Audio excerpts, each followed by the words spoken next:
We've created a special WhatsApp feedback group just for you. Got opinions about our shows? Suggestions to make Royal TV better?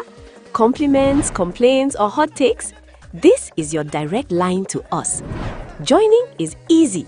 Simply scan the QR code on your screen right now and you're instantly connected to the Royal TV community. Be part of the conversation.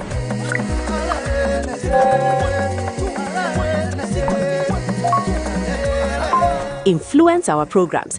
Help shape the future of your favorite TV station. Don't just watch. Interact, engage, be heard. Scan the code and join the Royal TV WhatsApp group now. When we dream alone, it is only a dream. But when many dream together, it is the beginning of a new reality.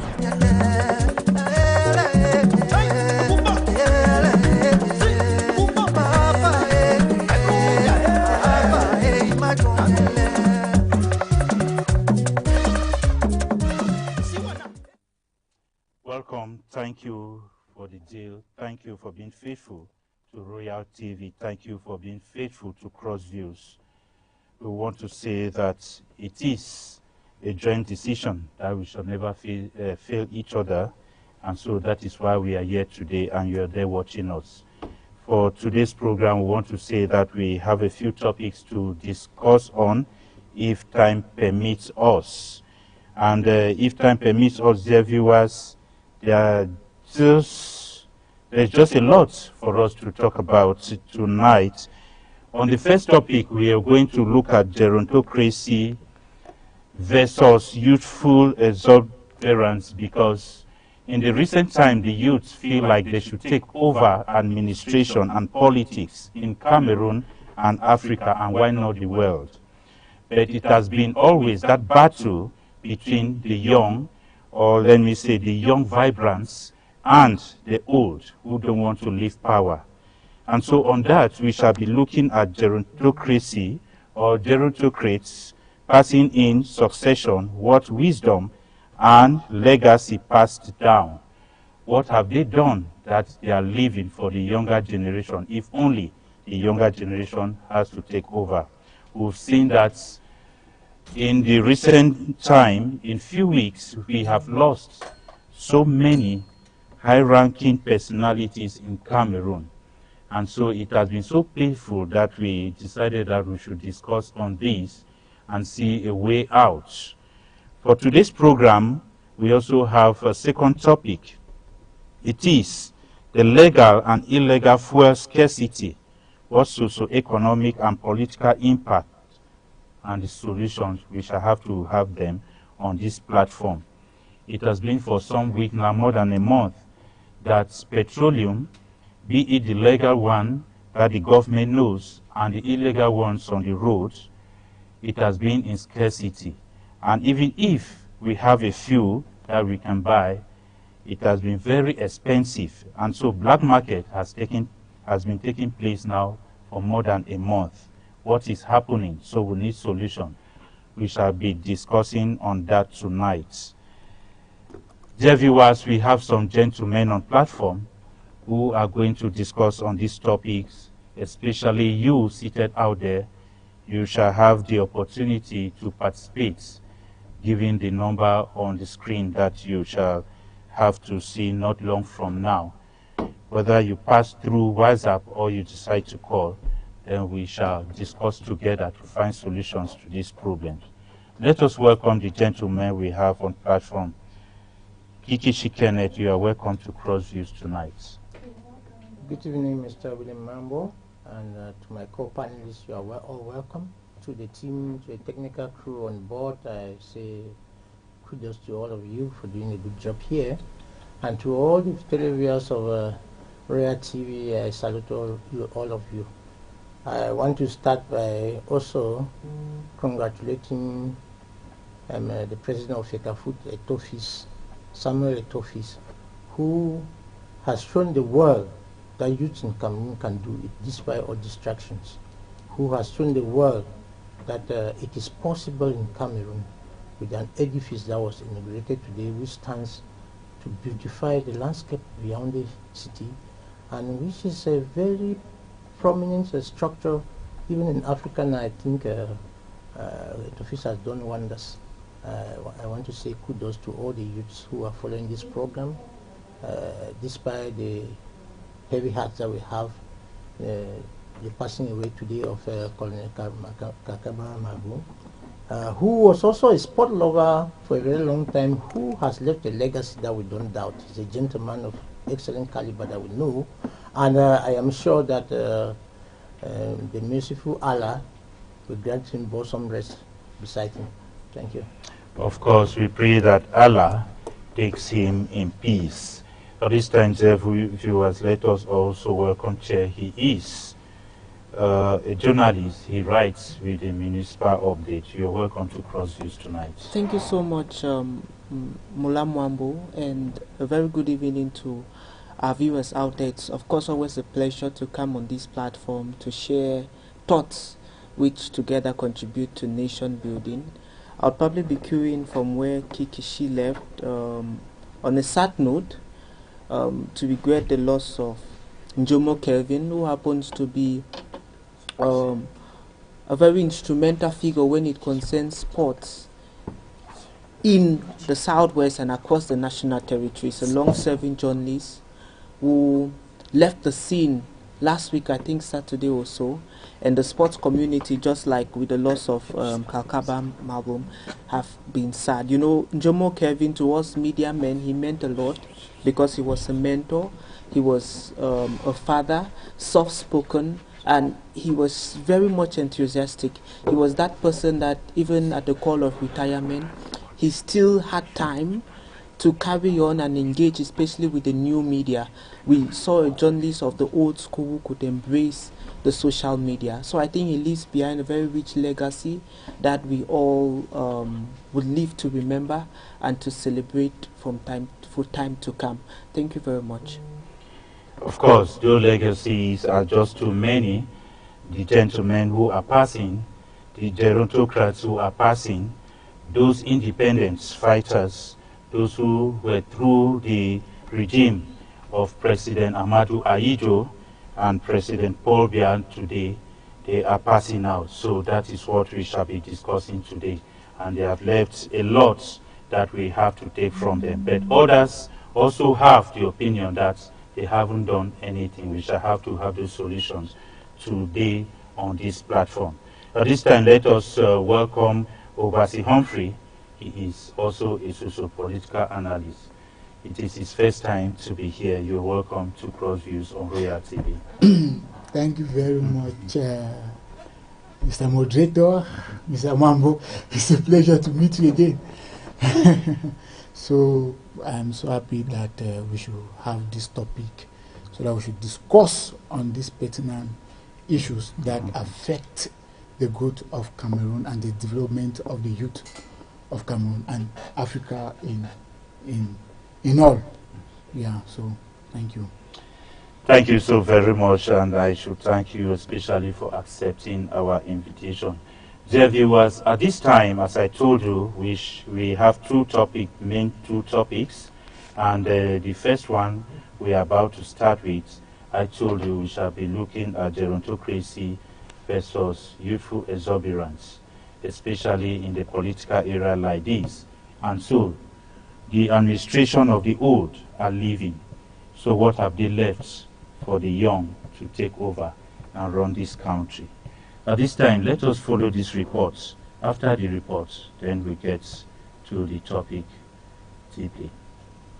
The Koko Membia, a village at the foot of Mount Fako, has not been known for uncivic behavior. In recent weeks, the flag of Cameroon have often flown at half-mast, marking the end of an era as several high-ranking officials and state patriarchs have passed away. From the state to the legislative, civil and religious ranks, the nation is witnessing a winding off of its men and women of wisdom. This death toll is not merely a tally of losses. It is the closing of a chapter that has defined the public since its formative years. These leaders belong to a unique generation, the bridge between colonial administration and sovereign statehood. They are often described as people of wisdom because they carried the institutional memories of Cameroon's reunification and the early struggles for national integration. Having served under both presidents, Amadou Ahidjo and Paul Biya,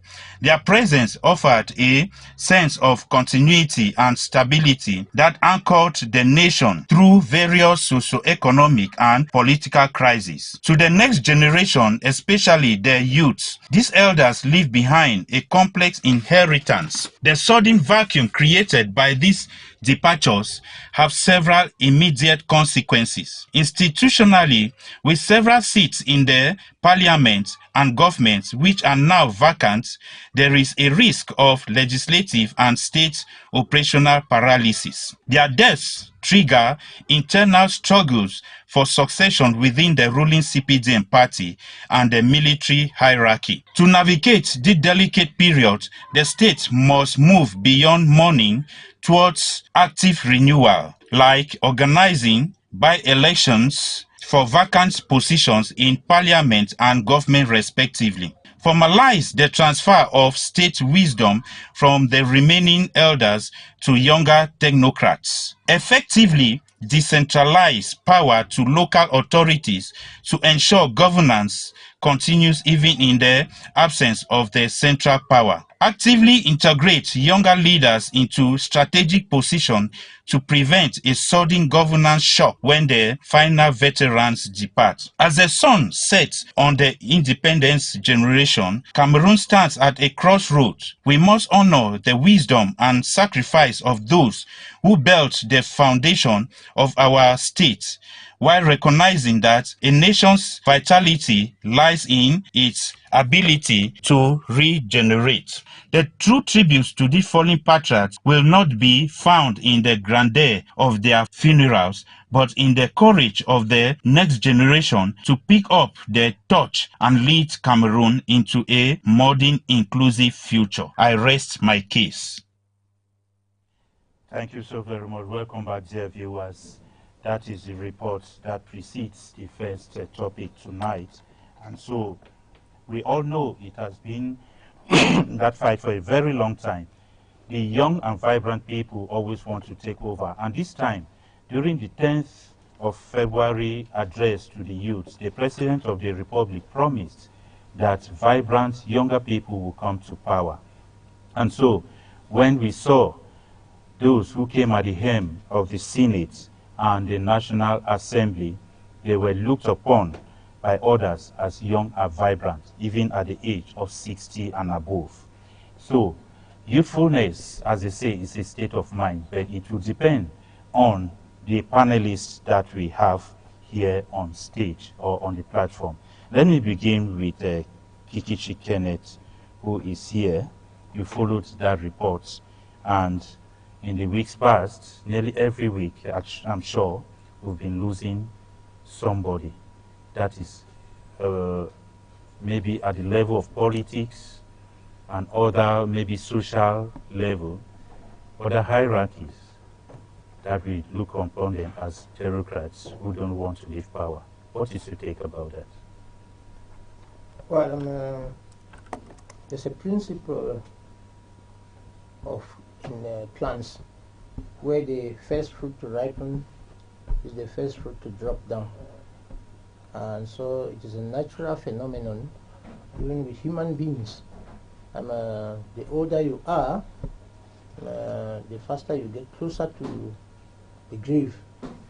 And the transition is just natural.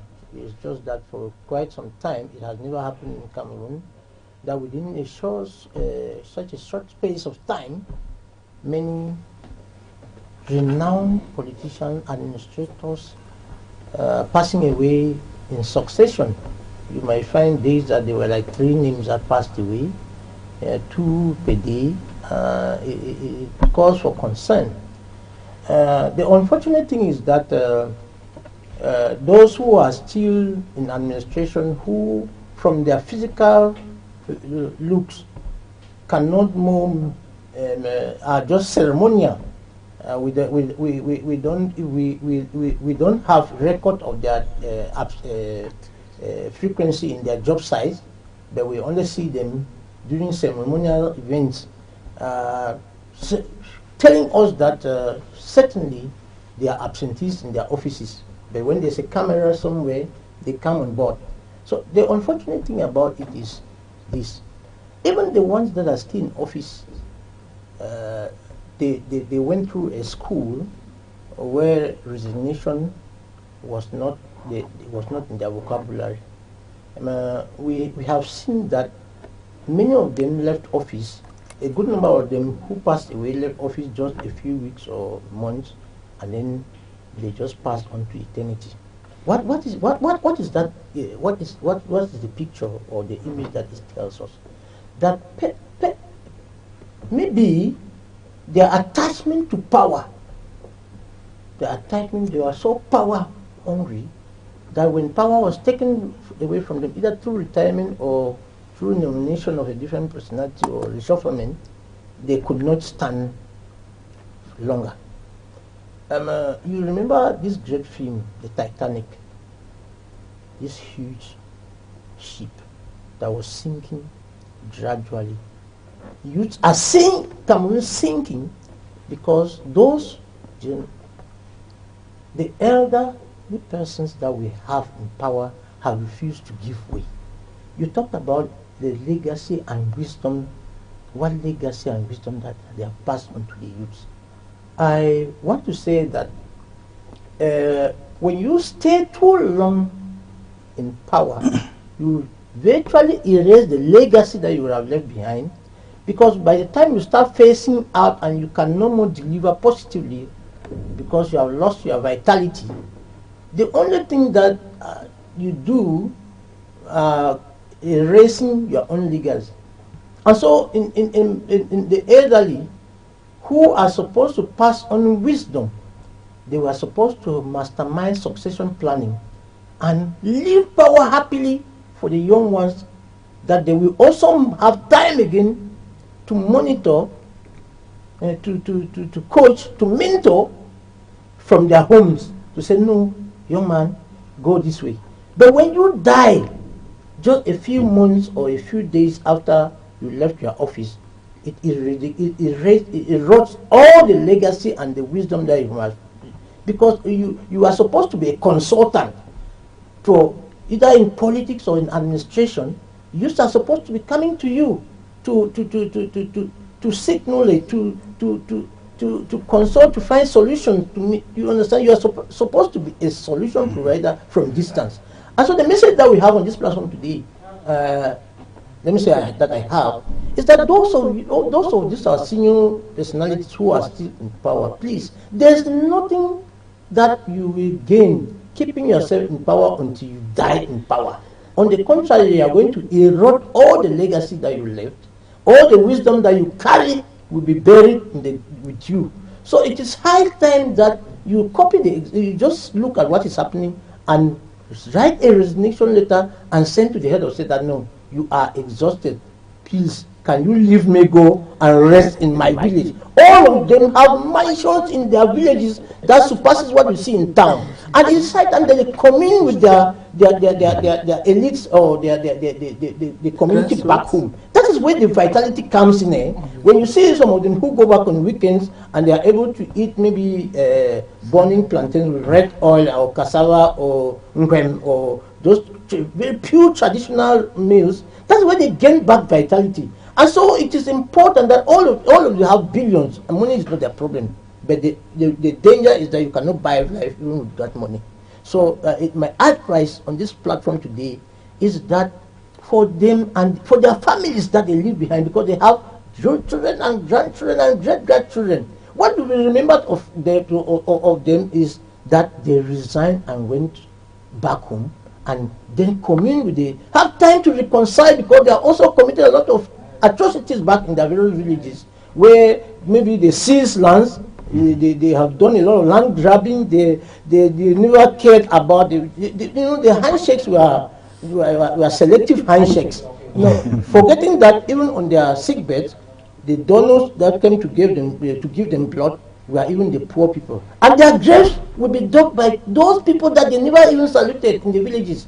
You have never seen a rich man. Have you ever seen a rich person, a wealthy person digging a jail? No. But these people that have, exercised a lot of inequalities, manifested a lot of inequalities between the noble people of their villages or Cameroonians, Yes. will die and will be fast. The well-keeping will be flooded by the poor whom they disregarded while they were alive, and their jails will be dug by those very poor guys that they have even tagged amber, that they have even tagged terrorists, that they have tagged, giving them all sorts of bad names just to to dissociate from them. So it's a lesson that the ones that are still in power, I advise them to resign and give room for a youth and watch him grow and be able to mentor him in his position. Look at what Etofis did today.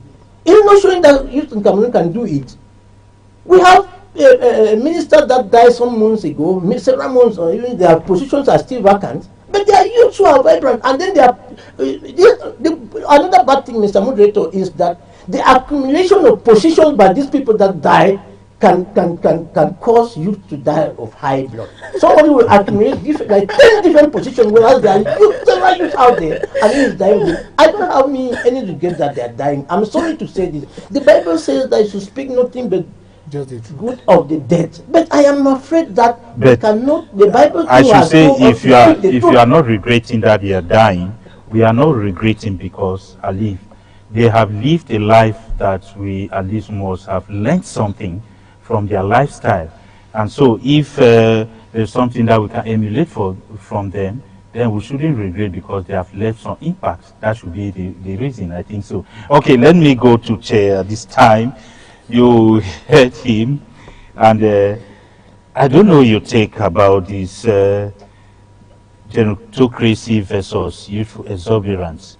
Nearly every day we have been losing maybe our hierarchies at different levels, and Cameroon is really mourning.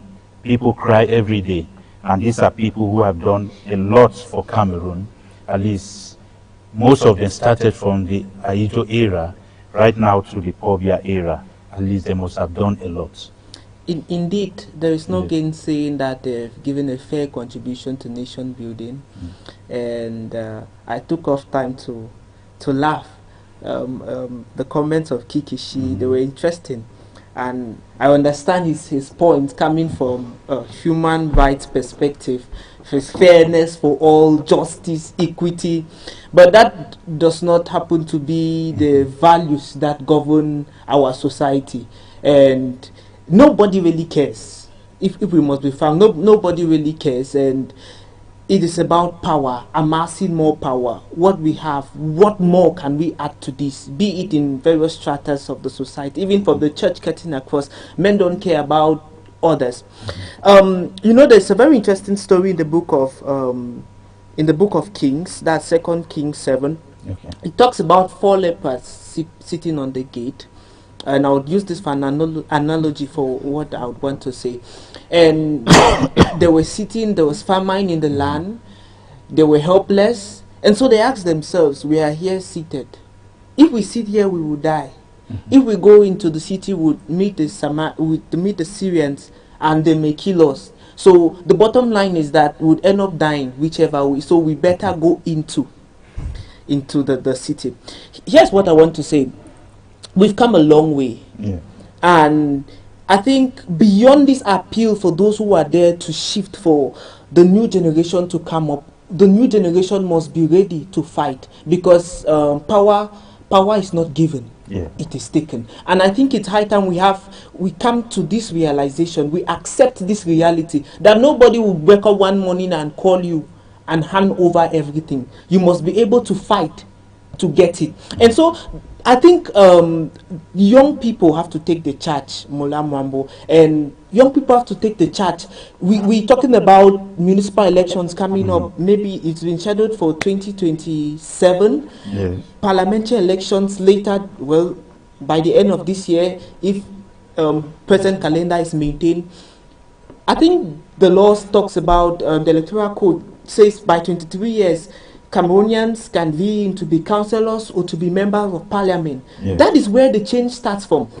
Remember when there was the whole voting process on bringing in the the position of vice president? Cameroonians were crying, writing messages on WhatsApp, but there were no people in parliament to affirm, to speak up. The few members of the SDF, they could not voice a lot, so what they did was to loiter around the house, hoping that people, when the CPDM finishes to vote, they would come, and so that was all they could do. But imagine the opposition had a majority in parliament. That will not go through. And the youths, they form a very great part of our population. What are we doing? Elections are coming up. What are we waiting for someone to hand us constituencies, or we are mobilizing, we are galvanizing the grassroots towards these?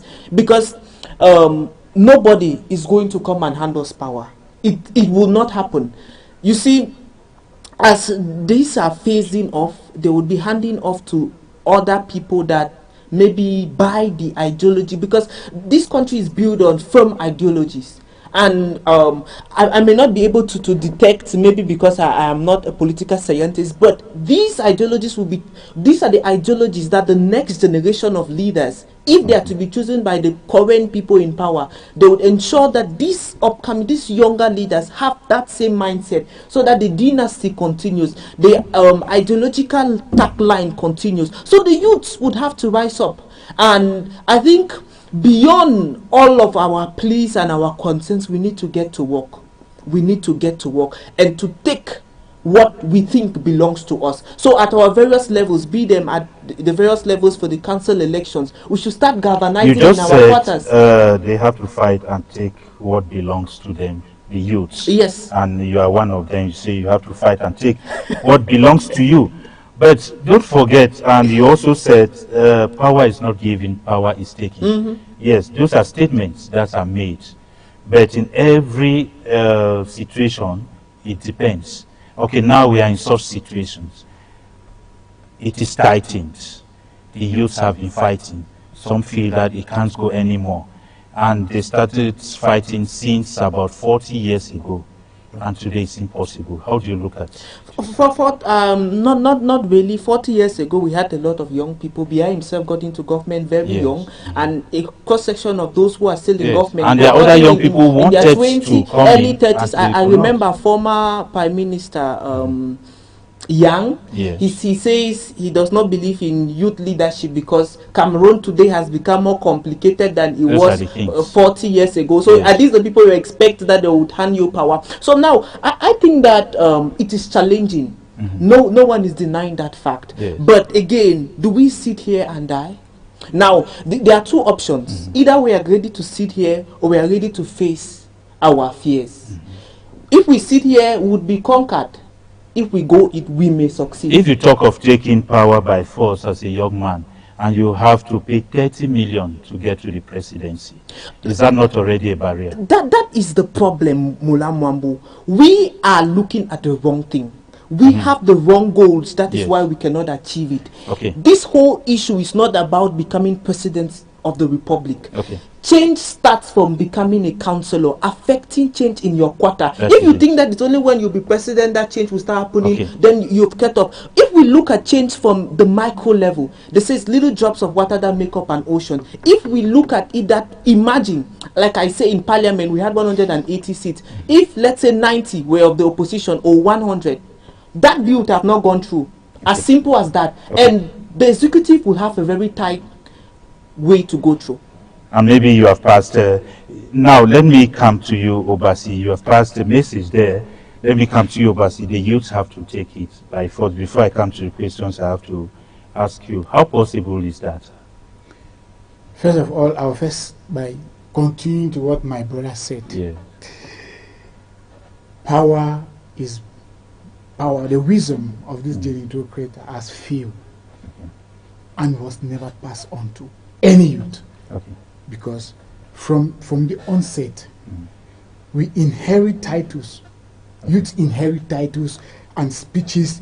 They are not functional wisdom. Look like the regional council of Southwest. How many people are working there? Look like the independent council. What is she doing? There are a lot of things that we need. But we've been seeing these people The same position that the regional council is having, the same position that the government is having.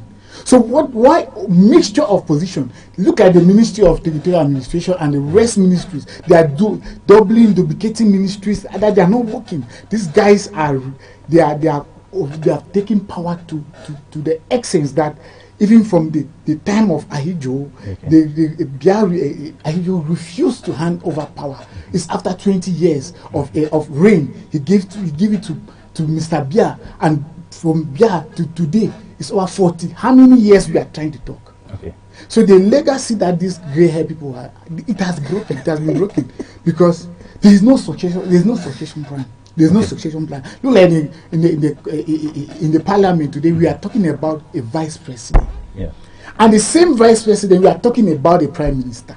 In which country have you ever heard that there's a vice president and there's a prime minister? And again, President Bia is still trying to appoint somebody. Yes, you just said something. Which country that you find a vice president, prime minister? Okay, I just wish to say the vice president not be appointed. We don't know what will happen. But it's in law. Maybe no. I'm coming to something. What I'm saying is, okay, they say Cameroon is unique, and so it does its own things the way different from other people. In which country? It's a in continent. which country? My brothers, in which country have you ever seen that this a president manipulating? Okay, let me just link as I asked you. Yes. You people are all saying that power has to be taken by force, especially from a regime of this nature. But so many years down, the youth are still complaining that it's difficult to take power. It's difficult to take power because it's not easy to break that legacy that Mr. Bia has put. But how possible the youths can take it? Because what I'm saying is, it is easier for people to make statements. But on the other, let me ask the question. On the other side, we'll see the reality on ground is different. Because when the youth say it is their time today, not so. But we see that there are certain rules that are brought up that give a barrier to the youth. So what do they have to do? First of all, we need to know that the youth of Cameroon in general are economic neo-colonial. Okay. Because they are not independent, they are not economically independent. Okay. How can you be a youth that you want to take power and the same CPTM is paying you? Yes. So automatically, whatever the CPTM is saying, you have to say yes, sir.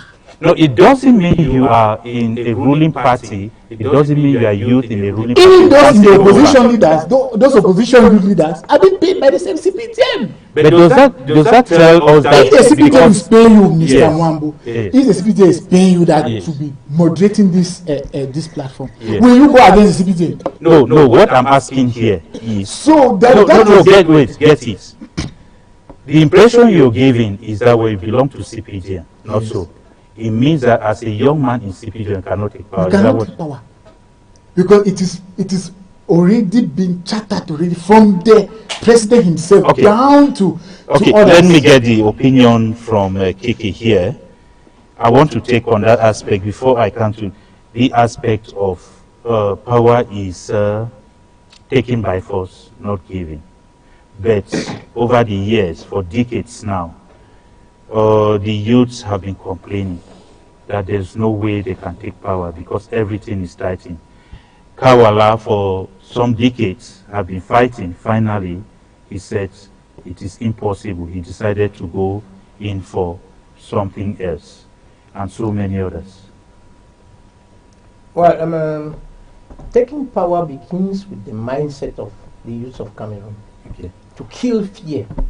And when you use the word force, the interpretation of those who are targeting you is that is negative force.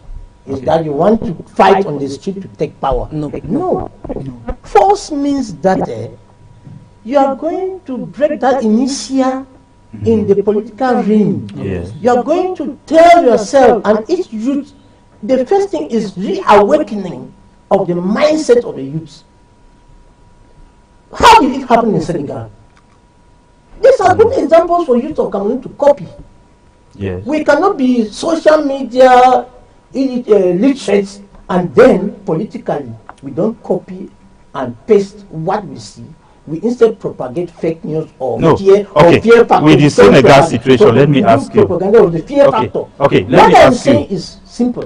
Yes. He talked of CPDM hierarchy. That is partly lineage. Okay, I don't want us to link. It's a linking question, please, and because if you leave a linking question, it won't go. Mr. Now, Mambo, if he's you trying talk, to I'm say coming. he's trying to If say you something talk of that's nice. Senegal, did the youthful president take power as you were saying, or he was given the power? He took power. I will not give it to you. He was No, given. no, please. He was given power. Please, we are confident. Was he take? Let me. Okay, He was given power by setting political party. Yeah, good. Wait. You people now are saying two different things. Let's go gradually, especially when there's a follow-up question. If you take the youthful the president of Senegal you are talking of, which party does he belong? How did he get to that level? We should just be saying things, whether he was brought up and given because of certain reasons, or he worked his yes. So that's what we are trying to talk reality. Yeah, reality Yes. is what I am trying to say. Okay, yes. You are trying to talk about the status quo. Yes. Reality is that power was not given to him. Okay. He militated. And our viewer want to know. He is president because he took it by force. Force, And and how? I say it again, that how? in their mindset, the youth of Senegal constituted themselves in a team, Yeah. and they had a propaganda that was beyond electoral fraud. Okay. No, the first thing about you taking over by force is the critical mass to be attained in registration for election and collecting of cards. Okay. I was the president of a polling station, and I remember having said in this platform some months back that one of my observations, positive one, was the young girls that we used to see them as slave queens, and the young boys that we have called them some kind of funny names, that their number that turned out on the electoral day was so, it gave a good impression about the mindset that is shifting. Now, my brothers are talking about youths taking power by force. Yeah. How many youths aspiring to take over the city of Boya come on this platform to talk? Why are they not coming? Okay. They are not coming because their mindset is, they are still connected to these regime people who will not want them to come and talk against them. So they have the fear factor that Jay was talking about. You need to break that fear in you as a leader. They are just not calling themselves. You see the diamond, they will be begging for votes, begging, instead of earning the votes. He said that in the submission, he said something. You don't wait to become president. You don't even wait to become councillor. Okay. You should be rated by what you do in your community without even that power. Okay. Where are you in the community? What are you doing in the community? You talked about 30 million to become president. That is small. Do you know the money that we spend in bars? If we decide to raise a collective force to evict this regime by force, that force is that we have decided that we don't want it anymore. Even my own father, is in position of politics and is CPD. I said that no, Papa, it has ended, and I'm going to stand against you. That is what we are saying. The mindset, we need to change the mindset. It is an ideology that the system has empowered in us, which is negative, and which makes us to, when we come on platform like this, it is a big risk. Because everybody knows that we are coming to challenge the government, and it's a bad thing to challenge the government. Who says so? And that is all. I'm not a politician. We are paving way for youth to not come in and take, because you cannot be everywhere now. You have niche contributing to nation building is that you do one thing where you are competent, and then another person takes over from another angle where he is competent. Those that are vying for position that we already have their names in our pockets, they are not here on the platform. But we are trying to pave way for them to know that, okay, this is what you should do. You should start already setting targets and looking for areas of lapses and correcting them before it's time. And the first thing to do for all of them is that they should stop going to those old people for advice. There's nothing good that those old people will take advice you to do. But they say age is wisdom. And that time will never come. So the force is to inject, is to eliminate the fear.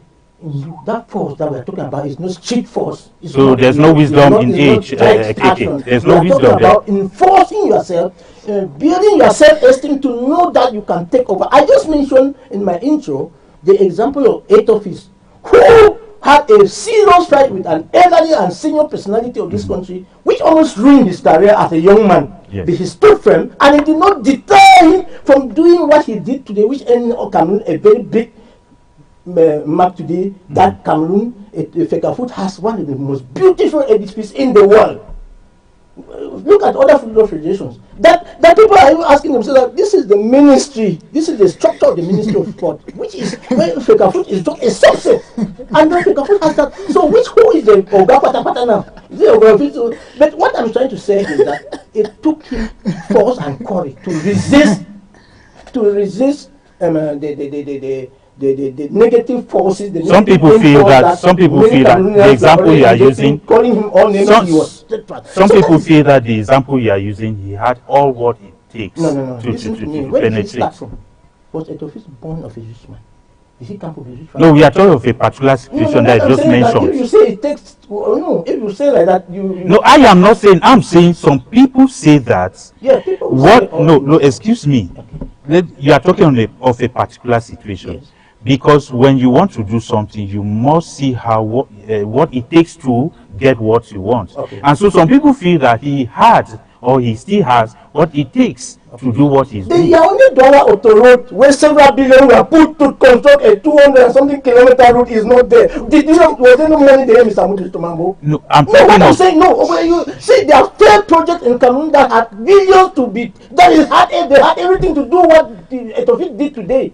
But Okay. they failed Cameroonians. So don't be talking about it. He had what it takes to do what he did. Okay. The other projects that are failed projects had more than what he had. But he was energetic. He had the force in him to do it for Cameroonian youth, to disprove these old people that youth can do it. So, let me tell you, there's a danger of saying that he had all what it takes. No, all what it had to take was his heart, a good heart, a loving heart for his nation, a nation builder, a nationalist, not just a patriot or a loyalist who support the Biya regime blindly. He would have also chopped the money. People had money for the Olympic Stadium is not complete today. Cameroon government has no money. The Minister of Fecafoot looks like a toy. Is it that the government look at Cameroon and how much to build it? Sonara is there. That got burnt many years. They are not talking about building another refinery in Tribi. We don't have money to rebuild Sonara. What are you saying? We are saying that on this platform, we are vetoing for you to take over power and rebuild Cameroon. And these people have all the means. My brother here, Obasi, said that the Prime Minister said that he doesn't have, the former Prime Minister, said that he don't. When you took power, how old was he? Cameroon has become more complicated by who? Who complicated the Cameroon? They themselves. And that's why they think that they should not leave. So I even pray that they should just be taking them, all of them, and we are not praying for that. The nation and for them to enjoy the power. Dear viewers, we are not praying for that, because these are people of wisdom. These are people who took the country from scratch, from beginning up to this level. Cameroon wasn't like this before. At least, there's a silver lining in every dark cloud. Be it what they have done something. At this time, I left from. I think I should be going this way now. I should be going this way. We are talking of gerontocrats who don't want to leave. What do you think? Because nearly every day we hear the death of at least one person. What has facilitated this during this period? That's a very interesting question. Well, I happen to be a Christian, though Because I was passing somewhere and a certain preacher with a very big loudspeaker by the market and saying the time for rapture has come, so it has started.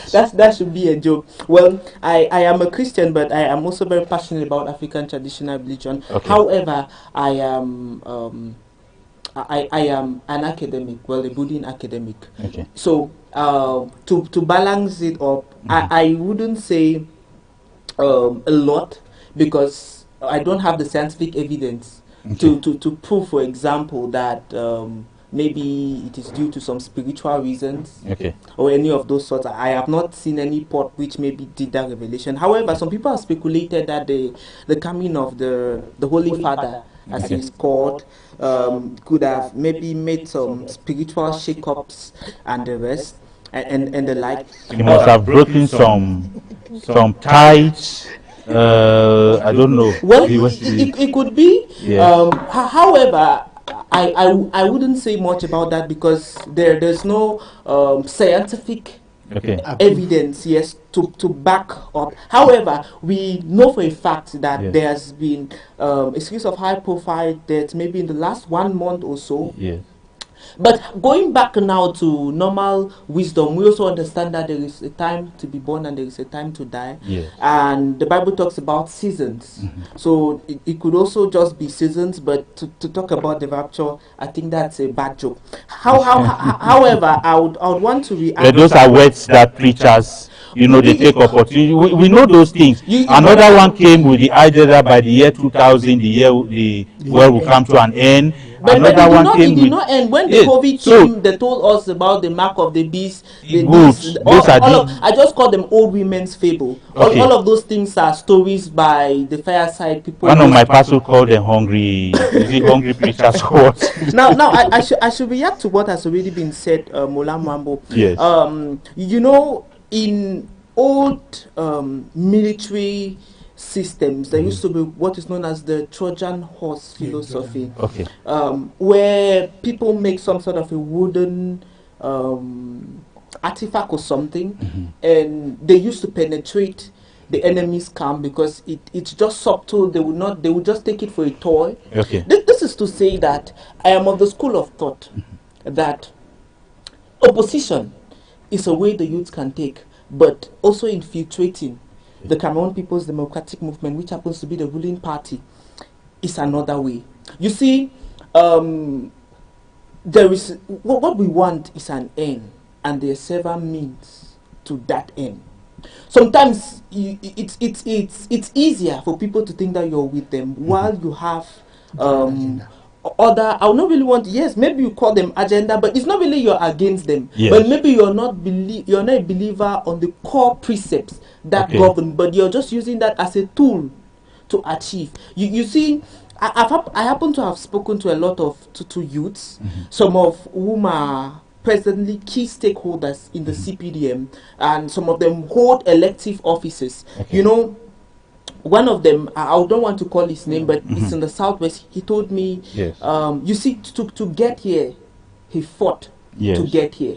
You know, and number one, he said he was able to get there because he had the potential, he had the background, and so he challenged the political stakeholders. He's a member of the ruling party. He challenged those in his community and he put them to task. He engaged them into discussions, and at the end of the day, he was able to have his way through. This is to say that we can also use the CPDM. When we're talking about all of these things, we're not necessarily talking about opposition. Youth can also infiltrate the CPDM because it is about helping the population, and however you choose to go about it, it should be determined on the realities. There are some areas that, like it or not, you may not be able to penetrate with the opposition. There are so many reasons. In the northwest and southwest regions, we have areas that are still under high security threat. You would not want to go there with an opposition because we know that on election they went 2-3 gunshots ahead. People will not go out to vote. But the ruling party has all the machinery to facilitate voting and the rest. So if you are using them, you're sure of victory. But if you go with opposition, my friend, you'd have a very hard time. Let me ask you, do you believe in party discipline? Of course.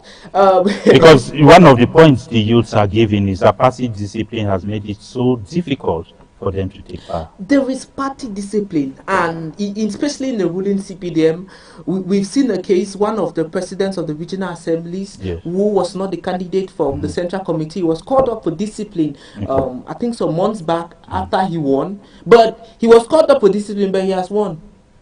Mola Mwambu, I am the president of the regional assembly. If you like, you call me and discipline me. You will not take away the position from me. So politics. No, it does. We should be party discipline does, in the sense that maybe you are there for that period where you were elected for. But for party discipline, and next time They will not give because See, party must approve. Next time they will give. Yes. It's politics. Before next time comes, a lot of water may have gone under the bridge. Yes, we are talking of the law now. That is what it yeah, well, that's what I'm yes. talking about, a party discipline. Yes. For example, I'm sanctioned. I still have 5 years. Okay. Do you know what can happen in 5 years? Yes. That's a long time. Especially Even the if they perform well. stakeholders Yes. who hold by 5 years, some of them may not be there. Yes. Others, they might be impressed by your performance and their perspectives about you. Let's take one old situation one time at the Limbe City Council, where there was that conflict between the city mayor and the assistant, and you know, the party in central committee just came and took a decision. Now, that case is not apt because you're looking at two people in power. Okay. And there was a lot they were fighting on. And it's almost an old story. And the younger Toto wanted to take well, over. The both of them were young, because we're talking about so the both of them were young, and it was more or less just a fight of who was in control, some ideological differences. But I think it doesn't undermine the point. At least they already got there before they were fighting. Okay, let me come back to you now. The gerontocrats are still there. Why there's so much concern about their death? Because if you look at it for this past 1 month, yes, they have been dying in succession. But let us look at, surely other Cameroonians have been dying in thousands. But why this? It is very prompt, but very long everlasting. Why? Because these old gray hair people gave us three important things Cameroonians need to know. Apart from their party, they gave us one, the unity in diversity. President Ahijo from Cameroon is one and indivisible. Okay, those are some of the good things, the good tidings. President Biya came and said, what? Rigor and moralization. Even although he has made 45 years, 44 years. Then the second thing, we pushed for bilingualism and national unity, despite 250 ethnic group. Yeah. We also have the second aspect that these gray people are passing through us. No matter their death, is that when they pass something, the container must be empty. Okay. So it's a chain of passing. Okay. So the second thing, they gave us self-reliance and Pan-Africanism. Okay. They give us that wisdom, that elderly wisdom, that we need to know that no matter what, look like the Sahel, all their old people there, they are afraid to hang, to just stand up and say that I was a minister of, or I was, because all the people there are the juntas. And now they think that it is the time for the youth, but whereas they are feeling. If you hear from the speech of Emmanuel Macron in Kenya, you are going to know that these Sahel people or these juntas or these youthful governors are going to fail because they are leaving their elderly ones. They are not taking wisdom from them to control. They have a lot of legacy that they are passing through. We also have peace and stability. You see that Cameroon, for over how many Cameroon years? is stable. Listen, before the crisis, I'll be coming with before the the follow-up crisis, question, Cameroon enjoyed 36 good years of peace and stability under Biya's regime. Okay. It quotes me anyway. 1992. Wait, The 90s. I'm coming. I'm telling you. And so Biya now, enjoyed, okay, let me just Cameroon ask, enjoyed, when you talk of the peace now, on which area, what aspect makes you think that the peace was there and maybe is there? for 60 years without coup or civil But we war attempted coup. until 2016. Yes. Then what again? I'm For coming, 60 please, let him be done. Yes. For a post-colonial African state, Cameroon has been... But can that peace, let's say you have just given one and maybe a kind of physical The aspect grey hair of it. saw No, wars in I'm Nigeria. coming. The grey Let's hairs- look at the peace. Yes, Let's look at the peace. yes. That gentleman or woman who dies in the hospital because, or maybe out of stress because he or she cannot take care of the family, earns 30,000 and so on. I don't know if that person had peace. Now, I would like try to pinpoint some points from Yes. my brother there. You were talking about activeness of youth Okay. in politics and to take power. Mm. When you are talking about a young man earning 30,000 francs, Yes. how is he using his money? How responsible is he using his salary? Okay, that's a lot. The cheapest house rent today is about 60,000. I'm telling you, Mr. Moderator, Okay. you cannot be earning 30,000 francs, but every day you're in the bar.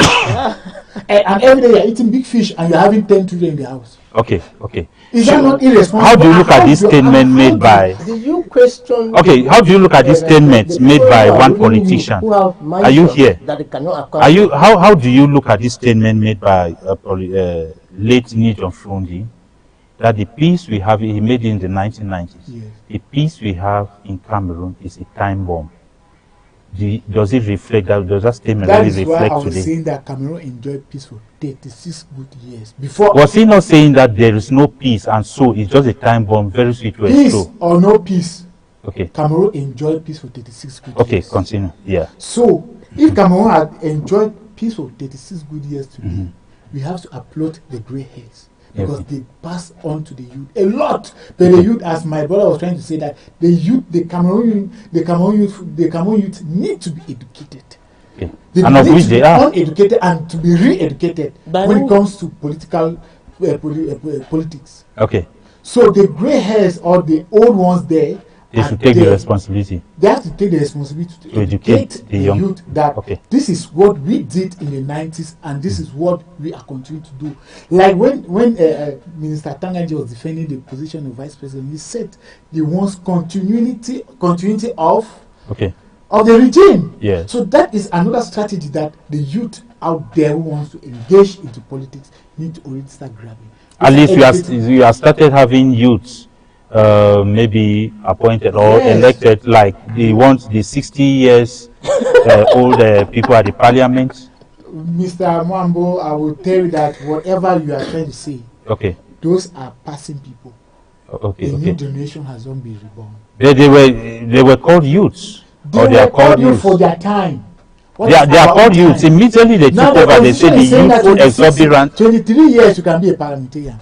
23 years Okay. you can be a parliamentarian. Maybe Okay. I quickly react to some of the issues. Okay, I hear him, okay, he spoke please. about bilingualism and Pan-Africanism. I don't know if we're living in the same country or maybe I just flew in this morning. Okay. Because I doubt the quality of bilingualism we have, that it will be said for posterity that the current regime has tried to...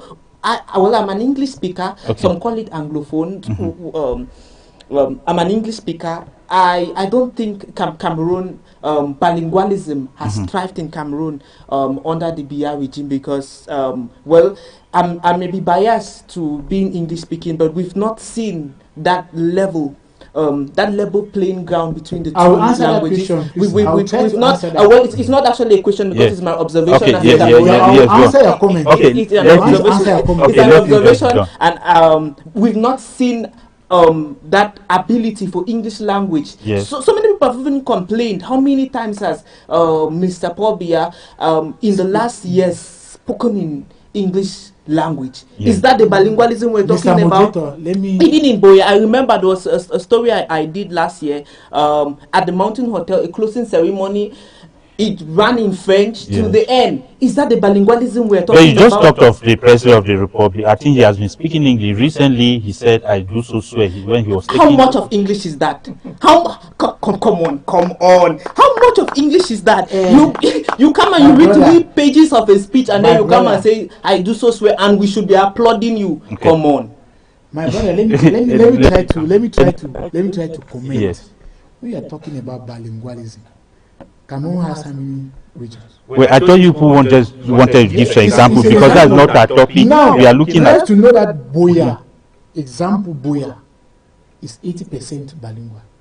You cannot move from here, you don't hear at least 2 persons speaking English or French. In Yaoundé, I was in Yaoundé, I don't know, we still have to do that. I see Okay. a lot of people trying to speak English. Okay. Even in schools, they teach English and French. In Boya, there are linguistic centers teaching. My brother, you cannot be saying that. Okay. No. We are coming to that. We will be coming to that. You people should not make me be diverted here. Okay. Now he talked of maybe something was triggered somewhere when the holy man of God visited, and immediately he left. There has been this series of death, and you are a very strong and faithful Roman Catholic. Is there any secrets if what he's saying is connected to what is there in the that we don't know. The last time we were here on this platform, we talked of a certain oil in the Roman Catholic Church, and with research, you know, it is used for the old and the sick, and maybe in most cases they say preparing them for death or whatsoever. And there are some people asking, he sent out 7 birds for peace, and immediately after that, we saw the vibrant youths who want to take power. The next day they were shot by them, and so on. So what is really happening? Yes, I'm ready to Mambo. Yes. Cameroon is good in acting drama. Okay. Yes, Cameroon is very good in acting drama. For security reasons, I want to hold my tongue. But Okay, let me put it this way. Was there any chain? Was there any chain broken by the Holy Father when he came? And so those chains have started affecting I Cameroon. got your questions. Okay. For some reason, social media has made it very easy. Okay.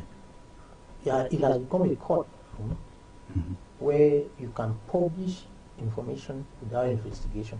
Okay. And so if they are going short in my 17, as it was the case on Monday, armor fighters kill somebody. You are very published. It has gone to America, gone to China, everywhere. Nobody has investigated the matter. Okay. It is very clear that there are many people in Cameroon who are making fat from the crisis and will not want it to end.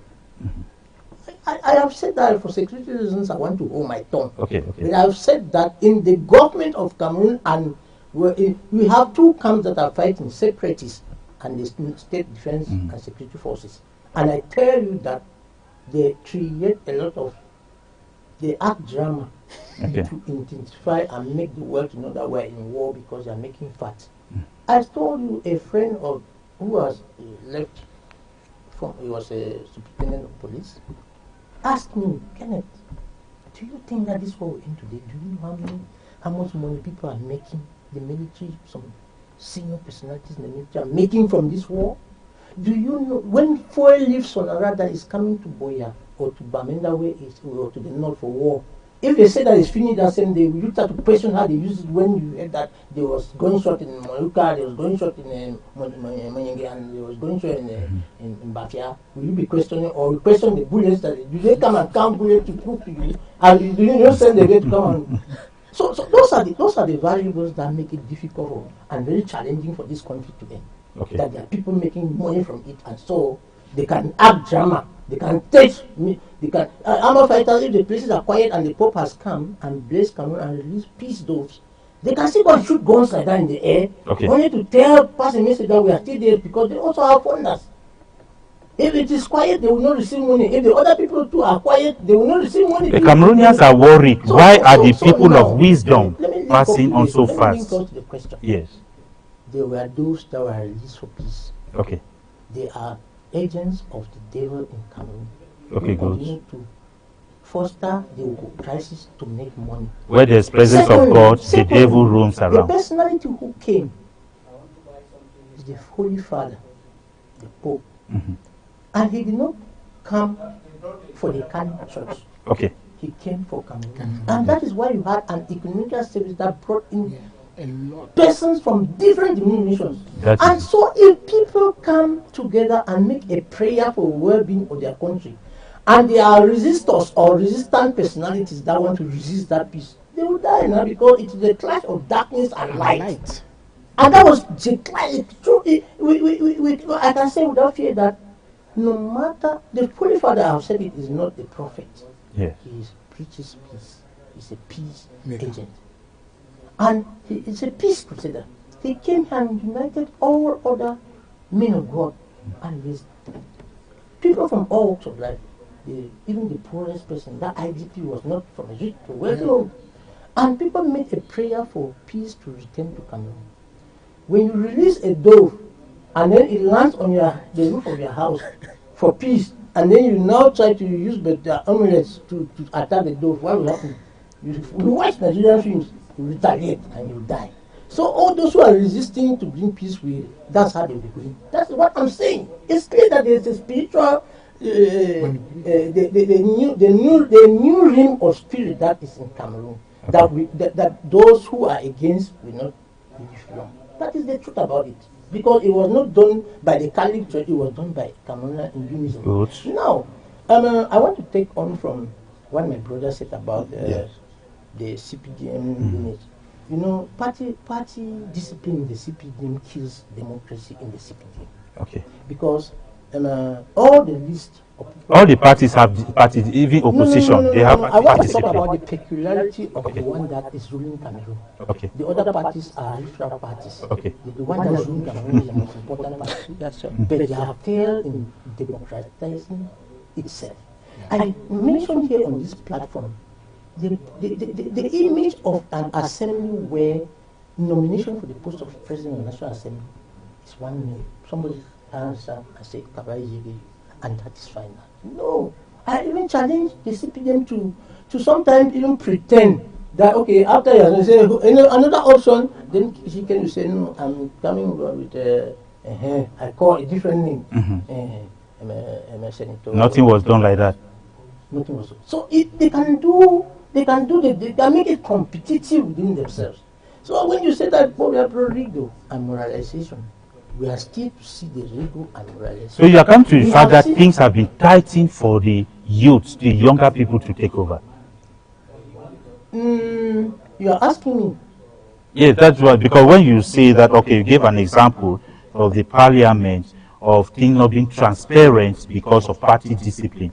So don't you see that it goes right down? Because if I want to start from somewhere. Yes. If you look at those who have held positions in Cameroon, yes, under the Biya regime, go to France, look at the picture of Cameroonian students who in the early 50s and 60s were in France. All of them have had positions on appointments in Cameroon. All okay. No one was sexual, and most of them have been in government. Those who school with Biya, right? Now, and after when you see a youth in their middle, you know that is a family person from those members that it has been appointed.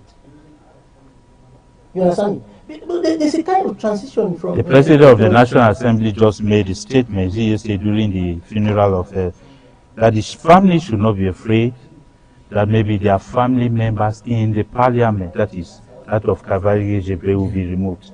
Because with research, it shows that so many family members of his were employed in his office in the parliament. That is just a statement that in the next 3 months, yes, go to that really, go to the cabinet, the National Assembly, you see only one person from Kabai's family.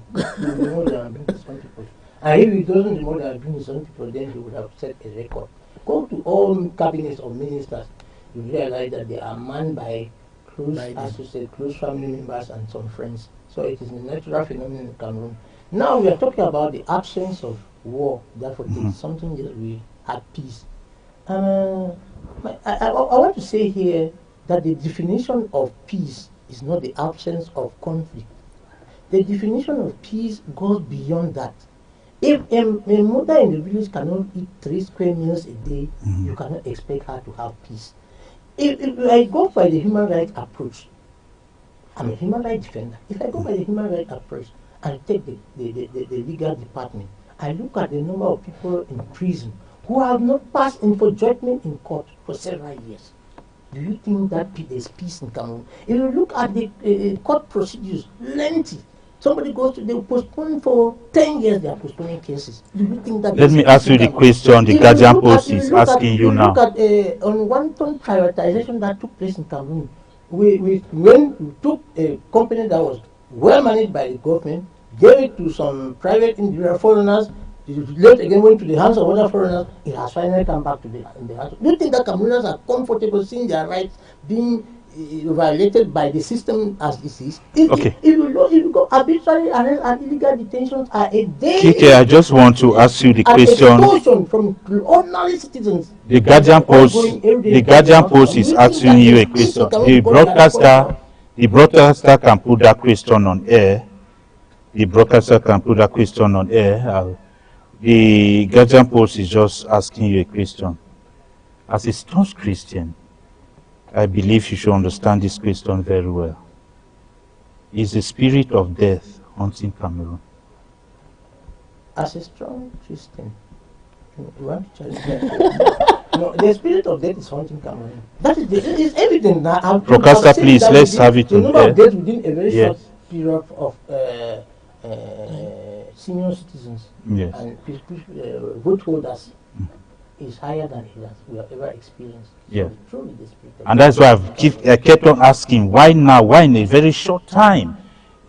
Is there something, or a chain has been broken somewhere by the Holy Father? Okay, you people have responded to that. From there, let me come to that before we start looking at some of this personality, because what we are looking at is what have they handed down, you see. But I want you to, is the spirit of death haunting Cameroon? Oh my goodness. These are things, it's not strange, these are things we hear in our Christian, Yeah. in our religious settings, Right, and so on. but you know, I would have to prove it if I say yes or no. I would have to prove it. However, going by strictly even African tradition, Yes. you see, let me quote. I like to quote a lot of people. The paramount fawn, or the paramount chief, Yes. of Boya, Robert Esoka Endele. I read one of his posts lately, and that was following the demise of the chief, the second class chief of Great Support, and he commented about the way deaths are happening. At the end of that post, he brought in one indigenous proverb, and he said that that death, just like others that have animated this period, there are signs, and they show great signs of things that are to come. Okay. So I think he's in the best as Positive or negative things. Well, when they will come, you would see. Okay. when they will come, but Okay. I think we cannot deny the fact that the current trend of death is a sign. It may be a warning to those that are in power. It may be a call for the living, for the youth. It may mean a lot, but I think it is a sign. Okay. It is a sign. Right. Okay, now let's start looking at, they have been passing in succession, and we've been talking, what have they handed down? At least they must have handed down something. There is not, because here, you know, we have Masenya Difenji, we have Honorable Kavaige Jibril. You can be looking at their offices, their sectors. We have Senator Nfor, Tabet Kando, we have Justice Alexis Brepanda Moele, you know, who was the president of the Supreme Court. Then we have Chodri Alexander Oke. Then we have our Royal Highness, the Chief of Great Support. Then who do we have again? Okay, we have His Excellency BTB Esam, who was a former minister. Then we have Philippe, General. Yes. We have our own Jomo Kelvin, a man of strong wisdom. Of course, we journalists will not refuse the fact that he really passed down that wisdom to us. Until his death, he was still with the younger journalists, always talking to them.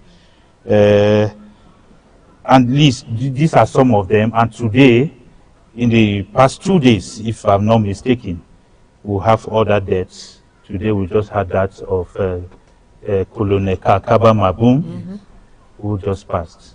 Now, if you look at these people, have they really handed down something? In my own perspective, You can take any angle, any angle. my own perspective, I'm going to say from a yes and no. Okay. Yes, because I'll start from the head, which is the president. Yeah. He passed out a lot. He gave- No, we are talking about No, calm down. When I those say who have no, passed. yes. When I say yes, because the president himself has given something to Cameroonians, which is only all. Now, for those that are dying, they have not passed out nothing. What they give us is what? Power hovering, economic and neo-colonialism, Anglophone and Francophone division. How can you be saying in the whole military, there's just one Anglophone general, only one. But the same beer you praise is the commander. Please excuse me. Okay. We have 24 generals in Cameroon. Just one is Anglophone. Okay. Who is that? Yes, the man in the gendarmerie. Yeah, continue. But some have gone on retirement. Some have gone on retirement. We have one, but the one is dead. That's several but we have them. We have Toby from Bukwango. Okay. Is he a major general? How many major generals in Cameroon? Well, you said general. Okay, go on. So they have not. That means they have failed in their wisdom to pass on to us, because they from Ubnubel there to the independency, Sonora, and even they did not give us a better wisdom, because they were not straight in passing through to the youth. From His Royal Highness of great support. Okay. You see how they had conflict. Let's look at the parliament. Let's look at the parliament. Theodore Datuo was the assistant. Yes. He just took from Cavalry Gibril. Does that not show that he was well groomed? Because the way he has started working, is little changes he has made within this short time. Was that not? Does that not show that he was well groomed? I will start from what my brother was saying, that yes. When in the CPGM meeting or in the CPGM party discipline, when they will say who wants to become, or who do they think that they can appoint as the president of the parliament, everybody say Kavahide Jibril. Okay. It's the same system that happened to the new president of PAN. Okay. So it was just a transition that the youth or the ruling party was looking for a way to shift Kavahide Jibril, because Kavahide Jibril was no more on his right senses sometimes. No, he just before even this, if we say that. Look at the swearing of the president. Look at the swearing of the president. That's what I want to say. He made a foolish comment. The president, the wife of the president is his friend. But is that not? How foolish is that? No. Let me come to something. Wait. Let me come to something. Let me say, yes. Your wife is my friend. What is bad in that? We are in the platform. We are discussing something. We are not discussing. No. I'm coming to something, because these are close people. Yes. If we become very close, okay, for example, KK who is sitting here, is a very close friend. I'm very close to the wife. I go to the house, I eat. We exchange, we sit together, we drink. Those are intimate friends. Those are intimate things you don't have to say publicly to a special in such gathering, in a strain of a president of the republic. You say, even the president's wife is my friend. He was just telling the world how intimate the politicians, the friends, how they have been scrutinizing our electoral process. Okay, but I think that statement is not bad. Go on, just go on, just be summarizing. I think the statement is not bad. Okay, go on. Yes. Royal TV is not part of that. Okay. Okay, go on. Yes. So that is it. So they did not pass anything that was good. These people that died. Okay. Because if you see from Kavahide. And today we have a very good National Assembly, a very good edifice that was constructed under Kavahide Jibril. It was Kavahide Jibril. Was it named after Kavahide Jibril? We are not talking the name under his regime. Under his regime, it's a construction for over how many years today? And we are told that he helped so many Northerners to become in the parliament. That's help. That are his children. That are his not only his children. If you go to the parliament, you will not find only. As my brother was saying that, yes. That the new president said that he's going to wipe out all these people, because the majority of them they don't have certificate to become. Okay, let me leave from you to. Okay, to you now. Take any of these people and any angle that you have, because I want us to leave this topic and go to the next. I will start from the His Majesty Chief Monoro of Bako, great support. He was a gentleman. Yeah. He was, the fact that he studied in Britain made him to be very subtle, to be very, humble. Yes. I have been to the palace a number of times because he calls meetings all the times in his palace, and he sits and listens to everybody. Yes. And he knows how to manage diversity, cultural diversity. If I spoke in the palace like I did, he would call me after, and we have a one-on-one. Yeah. What do you think at that point that you said? He connected with everybody, he did not discriminate. Yeah. Especially knowing the fact that his area is very metropolitan. It's not a traditional setting where you have only Bakoreans, but you have Domerin, other tribes, it's cosmopolitan. People from all walks, from all other angles are there. He could manage them very well. That is a legacy that he left that I can remember. Unifier. My brother was talking about. I think that's somebody who knows so very well and will know his character, very gentle, calm, maybe friendly. Yeah. He met with his people in a very, I think all those, we are not pretending here, at least we knew that of him. I go to your senior journalist. And I think before you go, I think that's somebody who gave land, the OIC that we are enjoying today. He's the one who gave land and sponsored so many, not only for his tribe, through OIC. And even before he died, he was still doing it.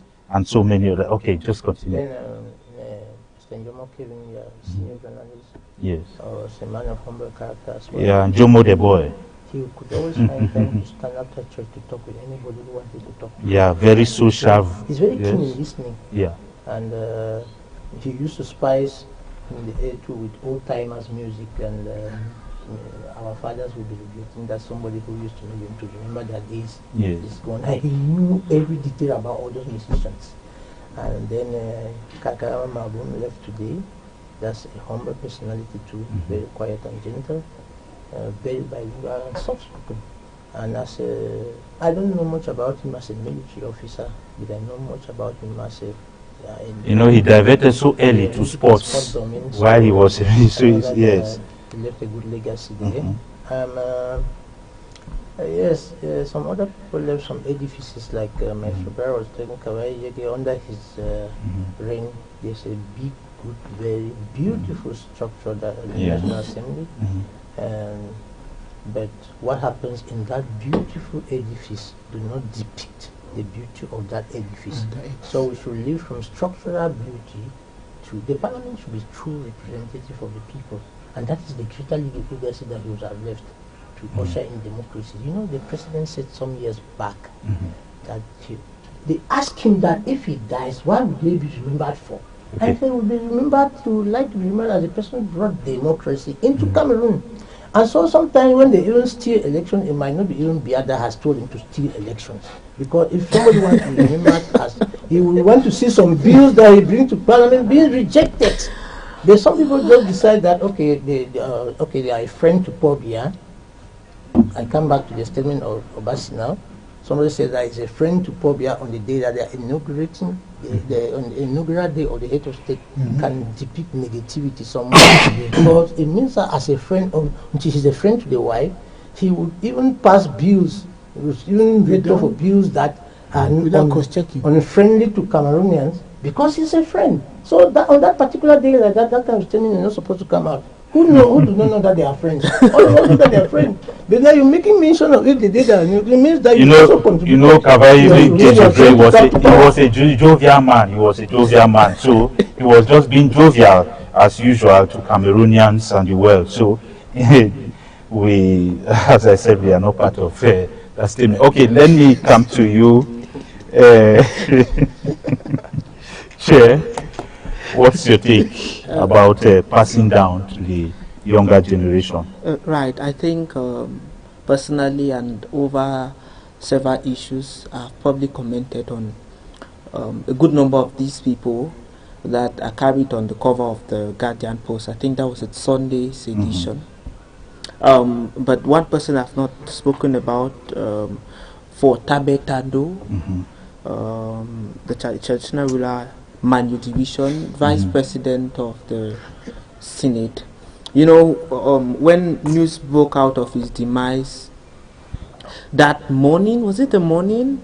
Video circulated. One video I saw and I almost wept was one in, I could identify the place, that was at the council chambers in Mamfe, where we had him. I think it was at the early days of the crisis. We had him kneel down and he wept. He pleaded for sons and daughters of the land that were in the bushes, fighting for separation, some of whom are still in the bushes today. He pleaded on his knees. A traditional ruler, from where I come from, it means a lot. A traditional ruler kneeling down and tears rolling down his eyes. Yes. He's begging, picking them, and he spoke in pidgin.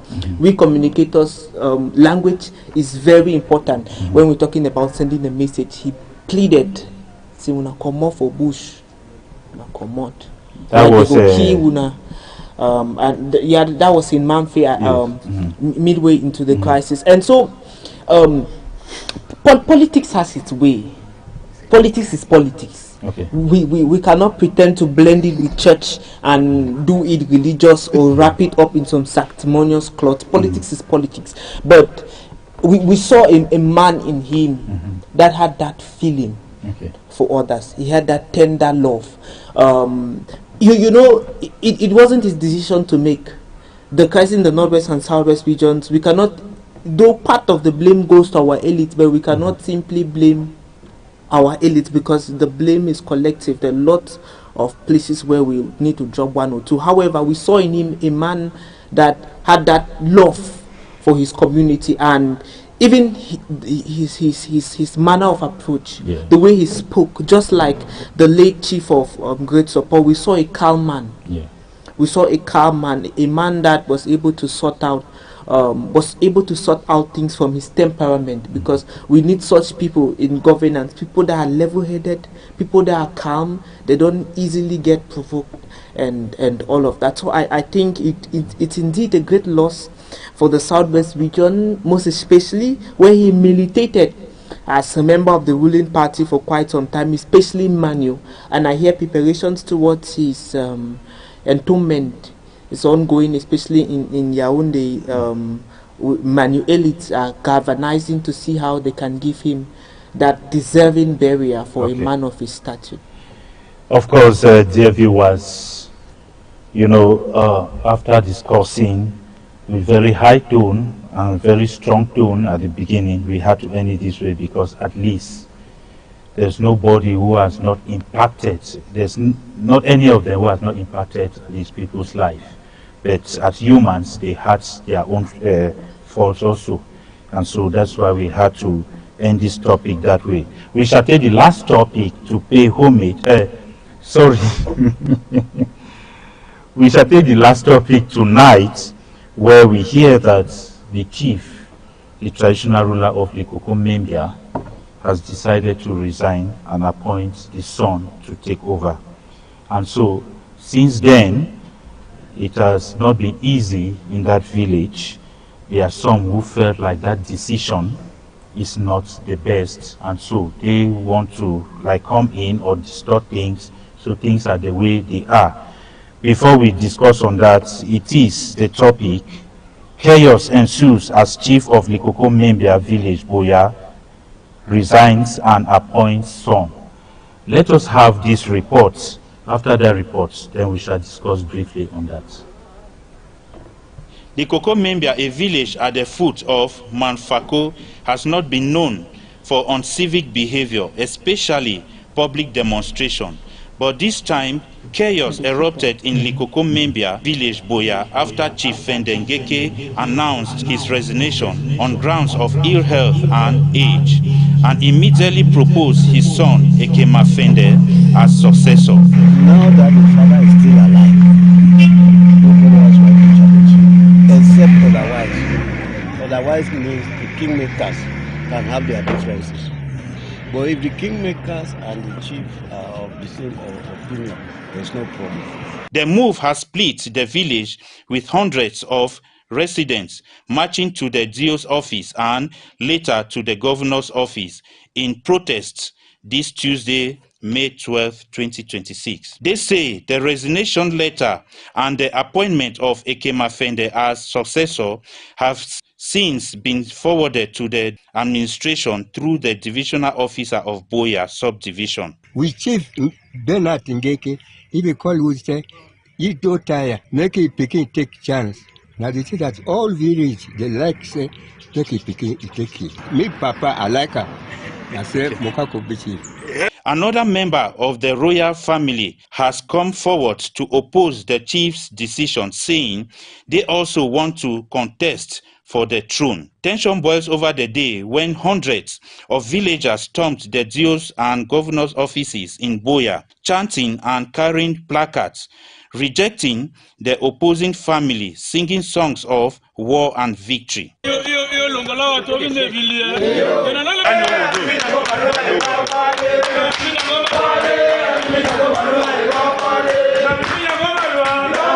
In response, the divisional officer for Boya, Dr. Abba Abdurrahman, says consultative talks will be organized to seek the opinions of the villagers, kingmakers, village elites, and elders. The final decision rests with the kingmakers through an election. The administration doesn't choose a chief for the people and the village. Sources in Likoko Membia tell us that the chieftaincy dispute is not only about succession. If dropped conversations and complaints from villagers points to long-standing grievances against the opposing family. This includes disputes over family land and village land, an allegation that the family has limited participation in village affairs in recent years. For now, Likoko Membia remains in limbo. While the administration insists the process will follow tradition, the 7 kingmakers will consult, deliberate, and elect the next chief. But with competing claims from within the royal family and deep mistrust amongst villagers, the road to resolution looks difficult. If the consultative talks do not address both the succession process and the underlying grievances over land and inclusion, this crisis could deepen. One thing is clear: in Cameroon, chieftaincy is not just about bloodline. It is about acceptance, service, and trust. Welcome back, dear viewers. Thank you for being faithful. Thank you for being there. We got it that the chief of Likoko Membia village, a village here in Boya subdivision, decided that he is tired and given his health situation too, and so he decided that one of his children, Fende Mukake, should take over. And so, according to investigations, we got that the day he announced it, he called the village and said it, and the village accepted. That is what we were told. The village accepted that the son, they approved the son because he has been very vibrant in village affairs. But along the line, other oppositions came, and other people who feel like they also want to go in as chief of that village. And so the population of that village, hearing this, they decided to go to the administration to maybe say that they don't want the opposing camp, they don't know them. So we shall just be talking briefly on this. You getting that, how do you feel about the decision of the chief? Thank you very much. First of all, chieftaincy is not about feeling. Okay. I think we must be very frank with that. And it's not about acceptance. Maybe I should start on that very rough note. Chieftaincy is not about acceptance. It is partly a democratic process, but it is not fully a democratic process. No, when you say it is not acceptance, no, maybe you did not listen to that. It says it is not only blood lineage, but there must be acceptance. Well, because acceptance. Well, let me learn. Yes. Acceptance in the sense It means that it's not it the is blood community. lineage. It is not the community to accept a chief.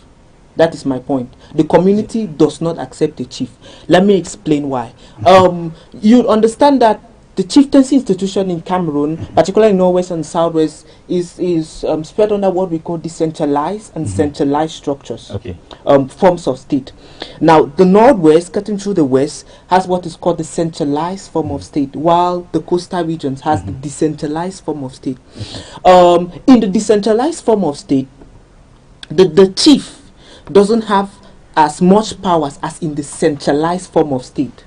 Now, I happen to have reported probably all of my career in FACO. Well, not so much.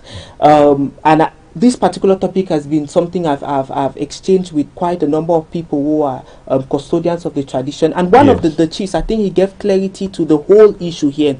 A chief, to my understanding, cannot wake up one morning and say, this is my successor in a decentralized traditional setting, which is where FACO finds itself. How? Because kingmakers have a pivotal role to play. So, like, I think the chief of Lower Bolifamba, he was in one of the excerpts and he stated that point, and that is what I have gathered from quite a number of chiefs. Wait, let me come in before you continue. It's like we did not get that report where a chief of Lower Bolifamba came there to go give other evidences, and it's just that I don't know how he gave. No, let me because we are talking to people, to viewers. It has happened in more than 6 villages. What? Where chiefs, before they die, they hand over, and he mentioned a few there. Right. Okay, then now, please, no, let me. Secondly, it is permitted, and that's why that report said it remains in the hands of the kingmakers. The chief has a right, but the kingmaker now will come. Do you approve of this? If the majority say yes, they take it. If here's the point I'm making. The chief solely does not decide who takes over him in a decentralized traditional setting. It means a chief cannot wake up and say this is the successor. The kingmakers have to approve. That is the point. Unlike in the centralized, where, like in the Northwest, where a fund before leaving the scene says this is my successor and nobody argues. Okay, let me ask. Yes. At this setting, when a chief says, I am tired, I want to resign, what is supposed to be done? Now, it brings in a traditional question. Yes. However, if you understand the functioning of the chieftaincy, you don't necessarily need to resign. Now, let me learn. Yes. Let me learn. You are still the chief, right? You're still the chief. That's why there's a traditional council. Yes. There are other components that make up the village. Yes. What you give is you give supervision to all of these activities. Yes. The village is not you. So whether you are there or you are not there, the village continues. There are communities that have not had chiefs for over 40 years. We have Opa Bokova that they recently had their chiefs after 40 years. So the village is not the chief. So with or without the chief, the village can exist because there are other components that facilitate the governing process. Let me have your view, Kiki, on that. Well, I started the program by preaching resignation. Okay. That when you are tired, you have the right to step down and rest. And so it was the chief's legitimate right to step down. Now, the process of nominating the son as his successor, now we have to go back to the governance system in the tradition of Bimbia people. Okay. Is it rotatory? There are families that make up, that are the makers of that village. Yes. And so if the chief, this present one was from this family, out of maybe the 5 families, now they have to rotate it. Yes. So by appointing his own son, the actions of the community might be because he has violated the right of another family who was supposed to take over the throne. Okay. So if it is rotated within families, then there's a problem in him appointing his son. Okay. And from the analysis that I got there, that his son is a very active and well-renowned person who does a lot of things for the community. That can even paint a very bad image of the son. and deprive him of enjoying the throne after the other person must have ruled, and they want to hand it back to the family because of this kind of issue. When she talked about decentralized and concentrated, I was asking myself, the head of state is a fund, is the chief, it's all priests. So now in the succession planning of the president, that is going to put the son as the vice president. Which of them is going to use? Is going to use decentralization because he is the fund of funds, the chief of chief, and the member. So Okay. so Let me have a view before I come back. Just as you're saying, Yes. that's fine. Let me have Now, yeah, let me overseer view. let me say something first Yes. before I enter to what I have to say. All culture and tradition, there's no decentralization, there's no centralization. It is all in the hands of the ruling person and his council. Now, I will have to defend that association that the king will appoint its son. Let's call it what it is. Customary laws in many Bakri village, chieftaincy title is hereditary. The chief holds the stool in trust of his lineage. Okay. You have to know that if he resigned due to age or health, as it was said, that he had health issue, appointing his son follows the same logic as passing a farm to somebody, as passing a family farm to somebody to control. Because these are examples. If you have your farm, you can say, okay, I'm tired of working. I want to pay some people to, like how our brother from the Northwest, they pay hawkers to work in their farms and so on. So that is it. But from outside, who do not understand, because I know my brother there does not understand the Bakri culture and the custom. The son was raised in the palace. Yeah.